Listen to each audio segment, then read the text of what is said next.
Hey guys, welcome back to the Readers. I hope you are having an amazing day. Let's get right into the stories. The first one is an entitled People Story. Has your boss ever made a rule so insane you had to fight back? My new manager demanded we radio him for permission just to use the bathroom. Little did he know he was telling this to the secret heir of the entire company, and his ridiculous rule was about to become his biggest nightmare. Let me back up.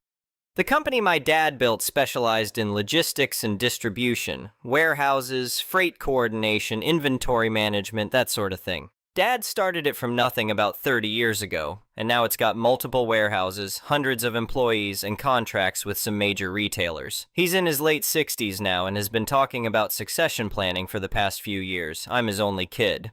I went to college, got my business degree, worked at a couple other companies in different industries to get experience. When I turned 28, Dad sat me down and said if I was serious about eventually running the company, I needed to actually understand how it worked from the ground up, not the executive suite version, the real version. You can't lead people if you don't understand what they do every day, he told me. And you can't understand what they do if you show up as the boss's son and everyone treats you differently. So we came up with a plan. I'd go undercover, so to speak. We'd use my mom's maiden name on the paperwork. I'd be Alex Morrison instead of Alex Hartley. Only Dad and the board knew who I really was. I'd start in one of our regional warehouses doing regular warehouse work, picking, packing, loading. Spend 6 months there, then maybe move to another department, work my way through different parts of the operation. It would take a couple years, but I'd come out actually knowing the business. I thought it was a great idea. I was excited, even. I'd heard all the corporate-level stuff my whole life, but I'd never actually worked in a warehouse, never done the physical day-to-day operations that made everything else possible. The warehouse they assigned me to was about 40 minutes from corporate headquarters, in an industrial area near the interstate. It was one of our mid-sized facilities. Not the biggest, not the smallest. The warehouse manager was a guy named Rick Pemberton. Rick was in his mid-40s, had been with the company for about 8 years. He'd worked his way up from a warehouse associate to shift supervisor to manager. On paper, his facility ran efficiently. Decent throughput numbers, relatively low error rates in shipping, inventory generally accurate. From the corporate perspective, Rick ran a tight ship. What corporate didn't see was how he treated people. I started on a Monday in September. Orientation was fine. Standard safety training, forklift certification, all that. Then I got assigned to Rick's shift, which ran from 6 a.m. to 2:30 p.m. First day, Rick looked me over like I was something stuck to his shoe. I'm not a particularly big guy, about 5'9", average build. I probably looked exactly like what I was supposed to be, a 20-something guy who needed a job. "You ever worked in a warehouse before?" Rick asked. "No, sir, this is my first warehouse job," he smirked. "Great. Try not to screw this up like you probably screw up everything else." I blinked. That seemed like an unnecessarily harsh thing to say to someone on their first day, but I just nodded. "I'll do my best." I decided early on to keep my head down and observe. I was the new guy, the quiet one who just did his work and didn't cause waves. I wanted to see how things really operated when nobody was performing for the boss's son. What I saw over the next few weeks was concerning. Rick had his favorites, guys who'd worked there for years, who laughed at his jokes, who went out drinking with him after shifts sometimes. Those guys could basically do whatever they wanted. Show up 10 minutes late? No problem. Take extra breaks? Rick looked the other way. Make mistakes? Rick would blame it on someone else, but if you weren't in Rick's inner circle, everything was different. He nitpicked constantly. He'd assign the hardest, most physically demanding tasks to people he didn't like. He made comments, nothing technically illegal, but the kind of stuff that chips away at you. Personal digs. Implications that you're stupid or lazy or incompetent. I think my quietness bothered him. I'd just nod and do the work, didn't engage with his provocations. Some of the other guys would argue back or get visibly upset, which seemed to be what Rick wanted. I didn't give him that, but that just made him focus on me more. "Bet you thought this job would be easier, huh?" he'd say, watching me load a pallet. "Not all of us can coast through life." I had no idea what he meant by that. I'd literally been there 2 weeks. "If you can't handle simple instructions, maybe you should find work elsewhere." This after I'd completed a task exactly as he'd asked. The other workers noticed. A few of them started giving me sympathetic looks. During lunch break one day, an older guy named Martin sat down next to me. "Don't take it personal," Martin said quietly. "Rick's like that with everyone he decides he doesn't like. He'll either get bored and move on to someone else, or he'll make your life miserable until you quit." "Has anyone ever complained to HR?" I asked. Martin shrugged. Few people have tried over the years, nothing much comes of it. Rick's got seniority, his numbers look good to corporate, HR does their little investigation, tells Rick to be more professional, and then everything goes back to normal. Except then Rick really has it out for whoever complained. That's not right. No, it's not, but that's how it is. I started paying closer attention to how many people quit. In my first month there, 3 people left. For a facility with about 40 warehouse workers, that seemed like high turnover. I started quietly asking around during breaks, learning the history. The turnover was a pattern. Rick burned people out or drove them away, especially the ones who stood up to him or who he decided he didn't like. The company would hire replacements. Rick would break in the ones who'd tolerate his management style, and the cycle would continue. And because his operational numbers stayed decent, nobody in corporate looked too closely. Workers were leaving, but they were also being replaced. The work got done. Rick started making these comments about how I must think I'm too good for the work, how I probably came from money and was slumming it, how I'd never last. The irony wasn't lost on me, but I couldn't exactly tell him he was right about the money part. I documented everything, every comment, every interaction. I'd write notes on my phone during breaks or after my shift. Time, date, what was said, who else was present. I wasn't sure yet what I'd do with it, but I wanted a record. Things escalated about 2 months in. We had a morning meeting where Rick was explaining a new process for how we were supposed to organize a particular type of inventory. It was needlessly complicated, adding extra steps that didn't actually improve anything. One of the guys asked why we were changing from the system that had been working fine. Rick's response was basically, because I said so. The guy who'd asked seemed frustrated but didn't push it. I raised my hand. Rick looked surprised. I'd basically been silent in meetings for 2 months. Yes, Rick said. I'm trying to understand the new process. If we organize it this way, I pointed to his diagram, won't we have to move items twice instead of once when orders come in for that product category? No. But the staging area is on the other side of... Are you questioning me? I'm just trying to understand so I don't do it wrong. Rick's face was getting red. The process is what I just explained. If you can't follow simple instructions, that's a you problem. I nodded and sat back. But I noticed several other workers exchanging glances. They'd been thinking the same thing I had. We implemented Rick's new system. Within 3 days, it was obvious it created more work and slowed things down. But Rick wouldn't admit he'd made a mistake. Instead, he started blaming workers for not following the process correctly, when the reality was the process itself was flawed. I kept documenting. Then came the bathroom policy incident. Rick called a meeting one morning in late November and announced a new rule. Anyone who needed to use the bathroom during shift hours had to radio him first for permission. We've been having issues with productivity, Rick announced. Too many people taking excessive breaks. So from now on, if you need to use the restroom, you radio me, tell me where you're working, and wait for approval before you leave your station. When you get back, you radio again to confirm. This is effective immediately. One of the workers spoke up. What if you're on the other side of the warehouse? We're supposed to wait? You're supposed to plan better, Rick said. Go before your shift. Go during your lunch break. If it's an emergency, obviously that's different, but I better not be getting constant radio calls. The policy was absurd. We were adults. The warehouse had 6 bathrooms spread throughout the facility specifically so people wouldn't have to walk far. There'd never been a productivity problem related to bathroom breaks. Rick was just inventing reasons to have more control. But it was technically within his authority as warehouse manager to set policies like this. It wasn't illegal. It was just stupid and demeaning. I went home that night thinking about malicious compliance. The next morning I came in with a large water bottle. I'd read somewhere that proper hydration was important for people doing physical labor. Rick's bathroom policy hadn't said anything about when we could drink water.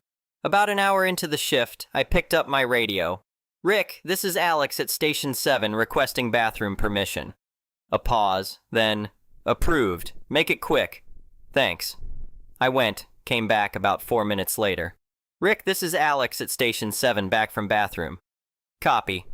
I waited an hour, drank more water. Rick, this is Alex at Station 12 requesting bathroom permission. Another pause, slightly more annoyed. Approved. I was following his policy exactly. He'd said radio him before going. He'd said radio when back. He'd said we should expect this to be the new normal. By the 3rd request that day, Rick's voice on the radio was definitely irritated. Approved. Maybe drink less water, Alex. I need to stay hydrated, but I'll try to manage better, I said professionally. The next day, I did the same thing. But this time, during lunch break, I casually mentioned to a few coworkers that the company safety manual actually recommended drinking plenty of water during physical work, especially in the warehouse where it could get warm. Rick's policy doesn't say we can't drink water, I pointed out, just that we have to ask permission for bathroom breaks. So I've been making sure to stay hydrated and following his policy exactly. Martin, the older worker who'd been kind to me, started grinning. That's a good point. Staying hydrated is important. Word spread. By Wednesday, Rick was getting radio calls from multiple people throughout the day. Rick, this is Dave at Loading Dock 3 requesting bathroom permission. Rick, this is James at Station 15 requesting bathroom permission. Rick, this is Martin at Receiving requesting bathroom permission. Rick tried to fix his problem without admitting he'd made a mistake. He sent out an email saying that reasonable bathroom breaks shouldn't require radio approval and people should use judgment. At the next morning meeting, I raised my hand again. Just to clarify, what defines reasonable? You said before that every bathroom break required approval. Is that policy canceled? Rick's face went red. I said use common sense. I understand, but I want to make sure I'm following policy correctly. Should I radio you or not? Several other workers were nodding, clearly also confused by the mixed messages. Rick was trapped. If he said don't radio him, he was admitting his policy was stupid. If he said keep radioing, the problem would continue. Just radio if you're going to be gone more than 5 minutes, he finally said. How will I know if it'll be more than 5 minutes before I go? The other workers were hiding smiles now.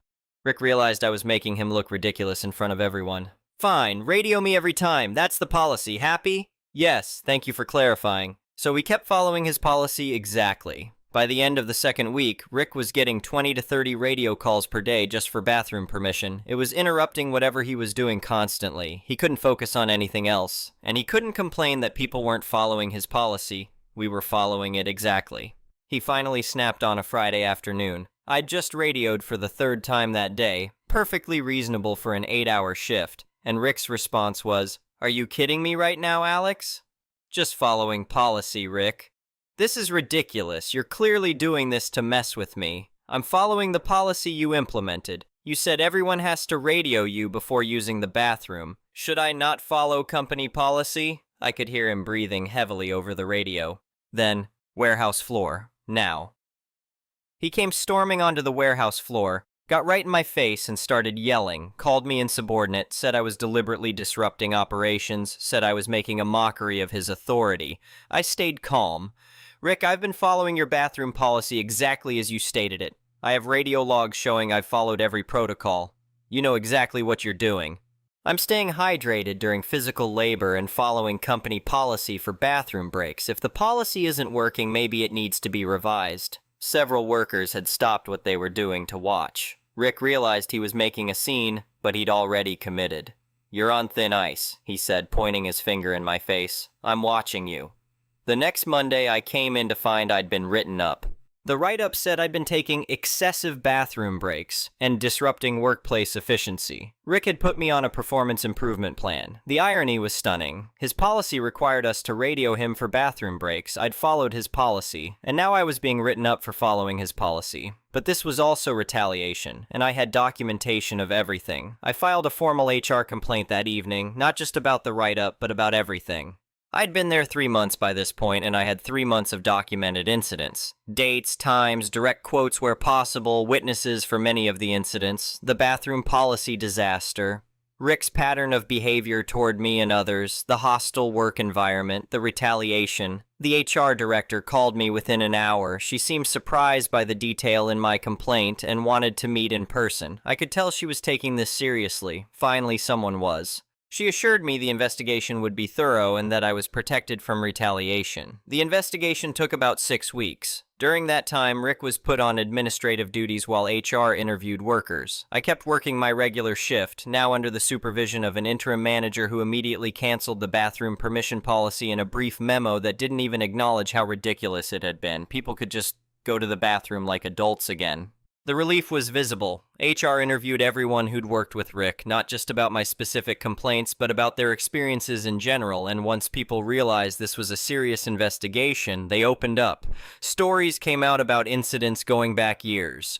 The pattern became undeniable. They pulled records showing turnover rates for Rick's shift compared to other shifts in other warehouses. His numbers were significantly higher. Exit interview notes mentioned management style and hostile supervisor repeatedly, but nobody had ever connected the dots or looked at it as a systemic pattern. Each incident had been treated as isolated. I met with Dad and the executive team during the investigation. They were looking at the same documentation HR was reviewing. I knew that warehouse had higher turnover than others, Dad said, looking through the findings. But seeing the systematic nature of this, the HR reports made it look like normal workplace friction, not abuse. He was good at covering his tracks with the metrics we watched. The executives were concerned about liability. How many former employees might have grounds for lawsuits if this had been going on for years? How had their oversight systems failed to catch this?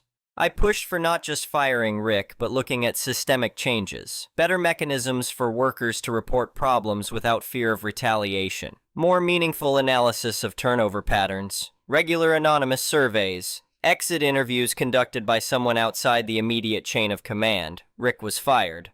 The official reason given to the warehouse staff was violations of company policy and creating a hostile work environment. The workers were told there would be leadership changes and that anyone who'd experienced similar issues should feel free to speak with HR. Rick tried to sue for wrongful termination. His lawyer sent a demand letter claiming he'd been set up and the investigation was biased. The company's lawyers responded with the investigation findings. Dozens of policy violations, multiple witness statements, documented retaliation. Rick's case went nowhere. I heard it settled quietly for nuisance value with an NDA, which was cheaper than fighting it even though we'd win. That's just how these things work sometimes. The new warehouse manager was someone promoted from within, a shift supervisor from another facility with a completely different management style. Collaborative, respectful, actually listened to worker feedback. Morale improved noticeably within a month. I stayed in that warehouse for another 6 months after Rick left, then rotated to a different facility as planned. Spent time in freight coordination, in the corporate office, working with the contracts team, in customer service. Every 6 months or so, a new role, learning a different piece of the business. I heard through the industry that Rick ended up at another company in a similar role, but he didn't last long. Word gets around in our industry, especially about managers. When HR departments do reference checks, they ask specific questions. Our HR department was scrupulously honest when they called. They confirmed dates of employment and said he was not eligible for rehire. That's code in the industry. Rick bounced between 3 jobs in 2 years before I stopped hearing about him. The industry is smaller than people think, and reputations matter. Meanwhile, several of the people who'd quit because of Rick came back to work at the company once they heard about the changes. That felt like justice. Good people returning because we'd fixed what drove them away. I kept my identity quiet through the whole 2 years. A few people in HR knew, and obviously the executive team, but the workers I was alongside every day never knew I was the founder's son. That was important to me. I wanted their real experience, their honest opinions, their unfiltered feedback about what it was actually like to work at this company. When I finally transitioned into an official leadership role, I didn't do it as some big reveal. I just moved into a position in operations management, reported to the COO, started working on systematic improvements based on everything I'd learned. Some of my former coworkers from the warehouses figured it out eventually when they saw my last name on internal communications, but by then I'd worked beside them long enough that I'd earned at least some credibility. Dad retired 2 years after that. The transition was smooth because I actually understood the business, not just the spreadsheets and strategy, but the real work that made everything else possible. I knew what it was like to load trucks at 6 a.m. in the winter. I knew what it felt like to have a manager who didn't respect you. I knew which company policies looked good on paper but created problems in practice. The bathroom policy incident became a teaching moment. When we did leadership training, we talked about it as an example of how policies need to make sense and how power can be abused in small, daily ways that don't show up in operational metrics. We talked about the importance of listening to workers and being willing to admit when something isn't working, and we kept the systematic changes we'd implemented. Better reporting mechanisms, regular anonymous surveys, actual analysis of turnover patterns and exit interview data. A culture where speaking up was encouraged, not punished. Looking back, going undercover was one of the best decisions I ever made. It was hard sometimes, biting my tongue when I saw problems I theoretically had the power to fix, staying in character, doing genuinely exhausting physical work, but it taught me things I could never have learned from the executive suite. and it gave me the credibility to make real changes. When I talk to our warehouse workers now, they know I'm not just some guy who inherited a company and thinks he understands it from reading reports. They know I've actually done the work. Some of them worked alongside me before they knew who I was. As for Rick, I don't think about him much anymore. He was a symptom of systems that weren't working, oversight that focused on the wrong metrics, a culture that didn't take worker concerns seriously enough, a promotion structure that valued seniority over actual leadership ability. Fixing those systems mattered more than any individual revenge. Though I'll admit there was something satisfying about taking his own absurd policy and using it to expose exactly how absurd it was. Sometimes malicious compliance is the best form of protest. The quiet new guy learned a lot in those 2 years. And maybe Rick learned something too, though I doubt it. Some people never do. The next one is a pro-revenge story. My daughters, who are 17 and 15, have a strained relationship with my former husband's parents, who are 78 and 80. My former husband died in an accident last year, and we have experienced major family drama ever since. Much of it stems from the fact that he had been cheating on me and left behind 2 young sons with his affair partner. She also died, leaving the boys orphaned. Part of the drama involves my former in-laws attempting to gain custody of my daughters. They have also tried to move into our home. We are going to court over the first issue. The second will never happen. Where we live, there is a weekend market that sells fresh produce, eggs, meat, and other goods directly from local farmers. This week's visit was special because it was my younger daughter's birthday. Her actual party will be later in the month, so I gave her a budget and allowed her to wander through the market buying whatever she wanted. She mostly chose chocolate and sweets. After about an hour, I began to worry because I had not seen her. Just as I was preparing to call, she called me. She was crying and said a group of strange people had cornered her. My older daughter and I ran to find her. We discovered 6 older women surrounding my younger daughter and berating her for being unchristian. They were attacking her for refusing to spend time with her paternal grandparents and for not wanting to be a good big sister to her poor orphaned baby brothers. My daughters were the ones who discovered that their father was cheating and that the boys existed. Understandably, they do not have warm feelings toward the children because the entire situation is tied to a deeply traumatic experience. They are working through those feelings with a therapist. I stepped between the women and my daughter. I told my older daughter to pay for whatever her sister had collected and take her to the car. Then I turned back to the group. I recognized several of the women from the church my former in-laws attended. I tore into them. They responded by telling me that I was even worse because I refused to obey my former in-laws like a good Christian wife. That made me want to vomit. Eventually, the shouting became so loud that all of us were asked to leave the market. I met my daughters at the car while the women followed me like a flock of vultures. I managed to get inside, locked the doors, and drove away. After my daughters went to bed, I contacted another member of the church with whom I still had a decent relationship. I told him what had happened. After apologizing, he explained the situation. My former mother-in-law had written a massive post in the church's Facebook group portraying my daughters and me as monsters. According to her, we were leaving her and her husband homeless and penniless. That was not true. They inherited my former husband's personal bank account and received the proceeds from his life insurance policy. She also complained that my daughters refused to speak with them and accused us of causing her to lose her grandsons. The boys are currently living with distant relatives of my former husband. Essentially, she had created a sob story worthy of a Hallmark movie. Naturally, the more extreme members of the church showered her with sympathy and support. The church and many of its members can be difficult, especially regarding LGBTQ+ issues, but they do have one small saving grace. They are extremely strict about infidelity. Cheating is considered completely unacceptable regardless of whether it is committed by a husband or a wife. So how did my former mother-in-law explain the existence of the boys without revealing her son's affair? She claimed that the other woman had been our surrogate because I was unable to have more children.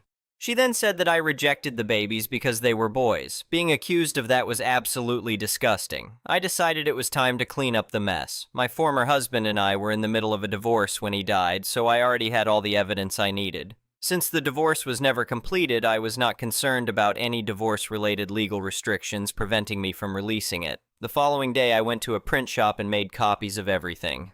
That included photographs of my former husband cheating, text conversations between him and his affair partner, and messages in which he confessed the affair to his parents and received their support. I also printed the messages in which my former in-laws harassed me about the divorce. My final and most important evidence consisted of the emails and text messages they had sent while bullying my daughters about their younger half-brothers.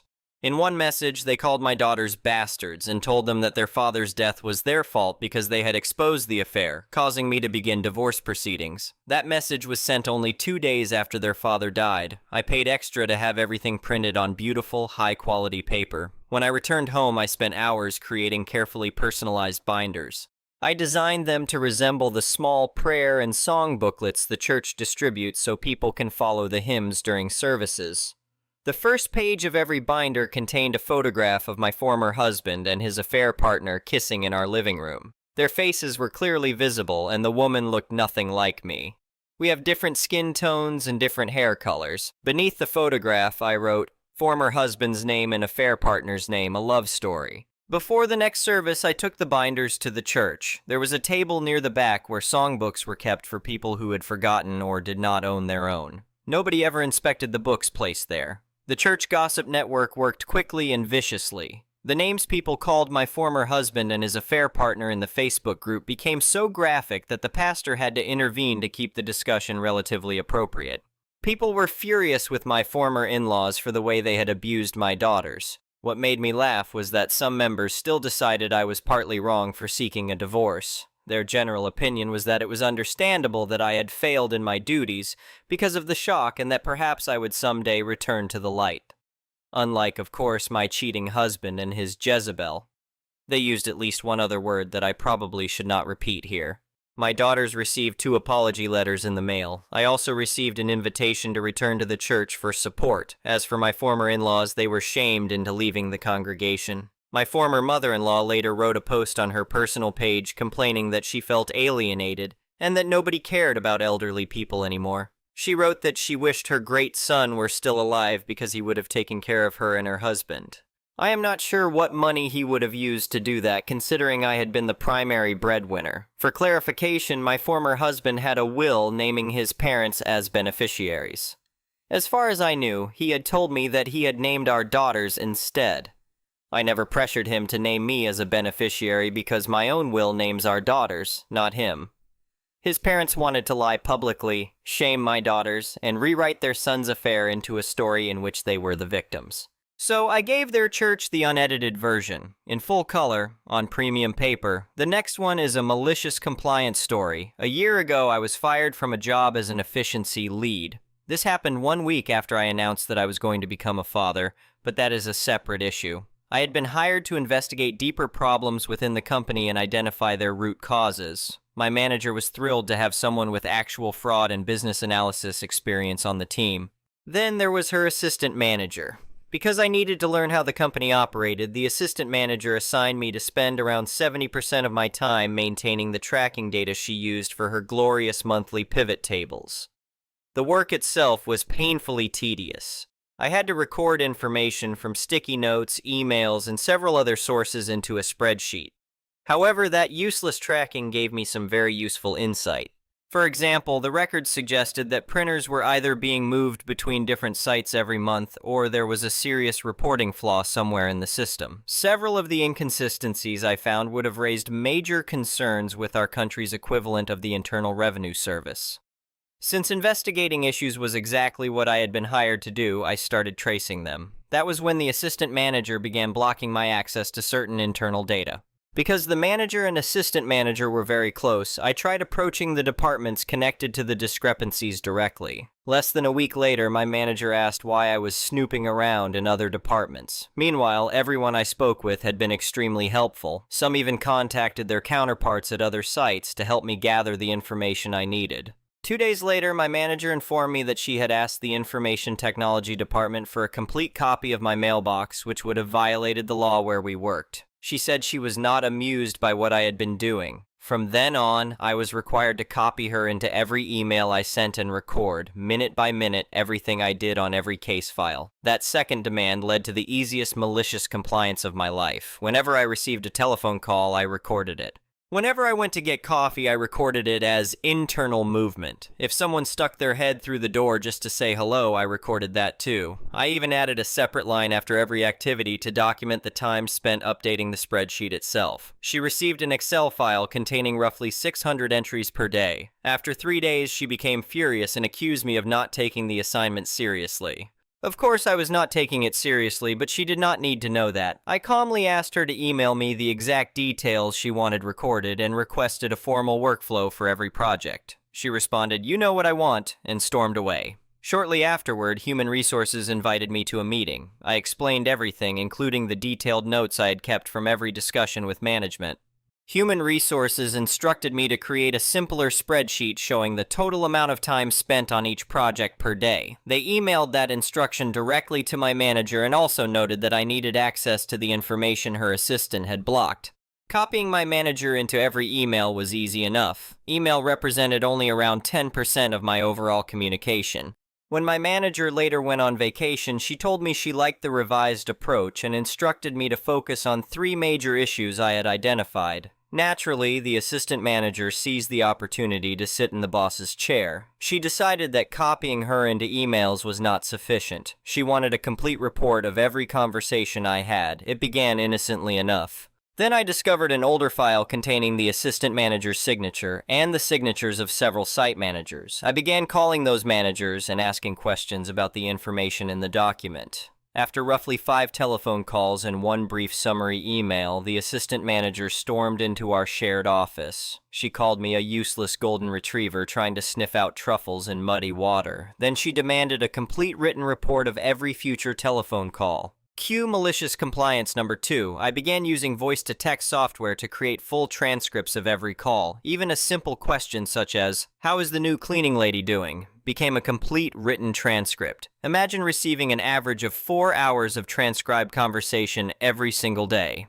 Because I flooded her inbox with exactly what she had requested, she failed to notice the pattern developing around a problem worth approximately 1 million euros. When my manager returned from vacation, the assistant manager accused me of harassing her. Before I was given any opportunity to respond, I received an official letter at home notifying me of an internal investigation. The inquiry involved my manager, a representative from Human Resources, and someone from the company's European leadership.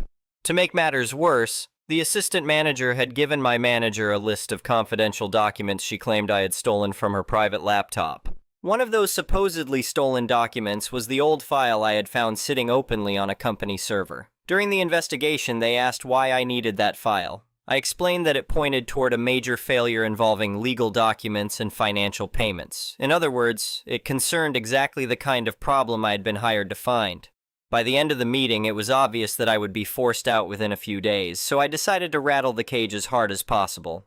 I read my original job description aloud, followed by the company's internal guidelines for my role. The 2 colleagues working with me immediately began searching for the potential consequences of the error. Site managers were alerted. The accounting department started calculating the financial exposure. The final email I received was probably sent prematurely. It said, "Original poster falsified several documents on the server in an attempt to cause trouble for the manager and assistant manager. All related communication must be deleted by the end of the day." Needless to say, I was told to pack my belongings. 3 months later, I ran into several former colleagues. It turned out that the damage from the original problem had been significant, but the attempted cover-up had made everything much worse.